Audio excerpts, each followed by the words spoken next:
So hello again. Once again, this is episode number 2, or I guess newsletter number 2. It's July already. How did that happen? It feels like just yesterday I was recording our first newsletter for June, and I was saying happy summer to everybody. Now it's blazing hot out. The humidity is insane. Welcome to July. We're motoring on forward. I, as a fall lover, cannot wait to hit that late September weather. And I know a lot of you are the same. In any case, just to recap, last month we talked about how overnight sittings were changing the structure of those. We also rolled out Time to Pet, so that's a brand new portal. Everybody is signed up through that. The adoption was rather smooth, actually. It was much, I shouldn't say this now because something will pop up that'll break everything, but it was much smoother than I expected. Everyone's in there. A lot of you are already using the booking features where you're just putting through booking requests, and I am approving those, maybe one chat back and forth. It's just, I hope you feel the same way that I do, and the way that I feel is that it's so much easier. So I appreciate that. And one thing I mentioned very briefly, although I was pretty excited about it, was that I will be transitioning to a team-based model for Jon Loves Dogs. And that is most of what I want to talk about today. This newsletter will not be anywhere near as long as the previous one. You have my word on that. It'll probably be less than half as long, hopefully, fingers crossed. So I am fully transitioned to an employer model now. I mentioned last time around that I had interviewed or had interviews scheduled for 2 people who were really good. I have 2 official offers accepted, 2 people onboarded. One of them is starting, I'm recording this on Tuesday, July 1st. One of them is starting next Monday. So Monday, July 7th, I will have a trainee with me. Her name is Melanie. I'll introduce her to those of you who have Monday appointments. We'll probably be going around midday, so you'll get to meet her. The second employee is starting the Monday after that. And I actually have a verbal offer accepted with a 3rd employee who just accepted yesterday, and I just haven't had the chance to send out the proper offer letter and get the onboarding done. She likely will not be starting until August because she has a situation that she has to tend to for this month, which works fine for me, honestly, because it's already enough of a task training 2 people and introducing 2 people to all of you. But that's the big news. So you are all aware, that I will have trainees with me probably for the rest of this month. The plan, at least currently, just to reiterate, I've mentioned this before, but if you didn't watch the other newsletter, the previous newsletter, you were intimidated by its 37-minute length. I will be having these folks go through 20 hours of shadowing sessions with me. So that is them shadowing me and then me shadowing them. So they will not be working on their own until they've had 20 hours of work. The majority of the people that I'm seeing do already have pet care experience. So it's really going to be more of me reviewing their skills, seeing what they know, filling in whatever gaps might exist, and kind of setting them loose. And from there, after the initial 20 hours of shadowing, there is going to be 100 hours of kind of like introductory process in which I'm going to be having calls with them each week, talking with them, really closely examining their work in Time to Pet, the notes they're leaving, the photos they're taking, the communication between you and them. I said it before, I'll repeat it because it's very important. I would love to hear feedback. If you feel like we are dropping the ball with the transition to this employer model, I want to know that. And an important tool for that will be the happiness surveys. That is something that goes just to me. So the walkers, the pet sitters will not see those.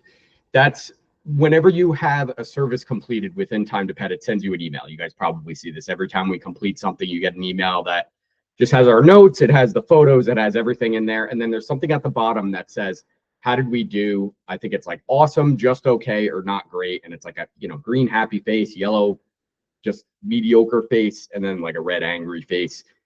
Those are going to be super important. Like, I'm not expecting, oh, so and so let my dog run away or burn my house down or anything like that. I'm expecting so and so didn't lock the door when they left. Like, that's something that is easily going to have the opportunity to slip someone's mind when they're in a new job and they're learning all of these new things and they are learning about you and your animals and our tools and the area that you live and all this other stuff. So those are the things that I want to know about. So and so only sent me one photo. Like, I really like receiving more photos. These are actionable things that I can make sure that I'm coaching and that are not slipping through the cracks when I am shadowing them and getting them ready to go. So those are very important. And just to reiterate, the goal for this business is to be the last pet sitter that you ever have to engage. I talked about this again. I'm saying this too much. I should probably stop saying this. This is the last time I'll say this. But I am a pet owner myself. We have a dog and 2 cats. We use pet sitters when we go away. We don't use kennels. We use dog walkers sometimes when my fiance and I are both working long hours and we can't walk our dog.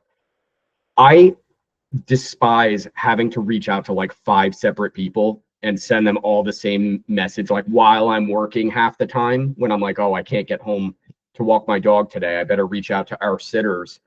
And then I'm like getting text messages and going back and forth. And they're like, oh, I can come at 4. I can't come at 2:30. And then someone else messages and they're like, I can come at 2:30. I hate that. That's such a horrible experience that every time it's just an annoying back and forth.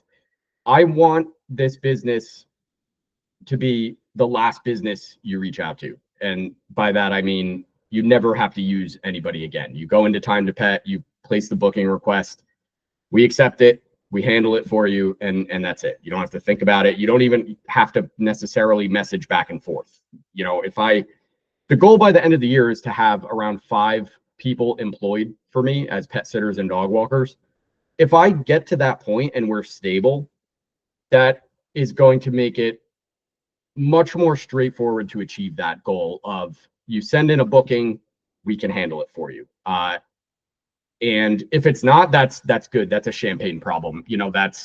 We have so many clients and so many dogs that we are helping that I need to hire more people. I would love to get to that point. That's great. But right now it's kind of the difficult situation of me working around the clock and the chicken or the egg problem. Do I sign more clients before I hire people? Do I hire more people before I sign more clients? So once we get past this and we get into a place of stability where you put through your bookings, we handle it for you every time. No more, oh, I'm sorry, I'm not available, or I'm out of town, or I'm fully booked that day. No more of that. That is the whole goal behind transitioning to the employer model, is to serve you better and to provide a better service. So with that said, there is something that I want to touch on too. We currently are still charging a surcharge for, we call it after hours or weekend hours. So I believe it's at $5 still. If you book outside of 8:30 a.m. to 5:30 p.m. or on the weekend, we will hit you with a $5 surcharge. And I hate that. I hate doing that. That is so counterproductive to how we want to do business. I am really looking forward to this upcoming change, because once we have the employer model set up and I have people working for the business, those surcharges are going to go away. I don't want to charge people more to book with us at a certain time. I don't like that. The only reason I do that now is to try and stem the tide of demand before I hire, because I just don't have enough hours in the day already to accept every booking that is sent my way. So that's kind of a supply and demand thing where I up the price so that I receive fewer bookings in those time brackets, so I can relax and rest and get back to it. So as soon as we have coverage, particularly for the weekends, but also for the evenings, because I tend to start work very early, I will usually start doing admin and invoicing stuff, as some of you have noticed me unpleasantly messaging you at like 6 a.m. I apologize for that every time, but that's when I'm catching up on emails and invoicing. But once we have people up and running, they are going to be taking some of those shifts. So once that happens and we have reliable coverage, those after hours and weekend hours surcharges will go away. It'll be one flat rate unless you have extra pets. And, that's something that we'll look at in the future as well, trying to be creative about that. I just think it's always best when you have one price point for the service. I don't want it to change based on time of day or the time of the week or whatever. So that's some good news. My immediate timeline, at least for this summer going into fall, I have a vacation scheduled for the end of August. I can't remember exactly what week it is. I think it's either the 3rd or 4th week of August. I want to have my support up and running by that time, so I don't have to send out an email like I did last month saying, hey, just a reminder, I'm going to be away this week. I can't help you. You have to book another walker. So that's my goal. That's my deadline for myself. I want everyone up and running, trained. Either it's worked out or it's not a fit for them or for us and they've moved on and we're hiring more. Whatever the case may be, I would like to have everything covered and handled when I'm on vacation. I'll still be checking in, doing scheduling. You guys can message me, handling invoices, whatever needs my attention.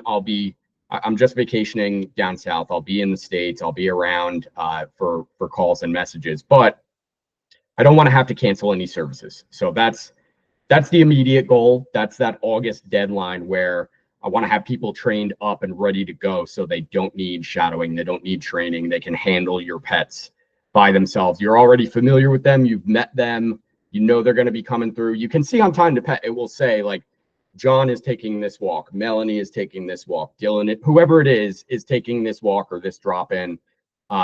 So you'll see that. You'll be able to see that ahead of time, who's coming. You'll know who it is. You'll likely have met them.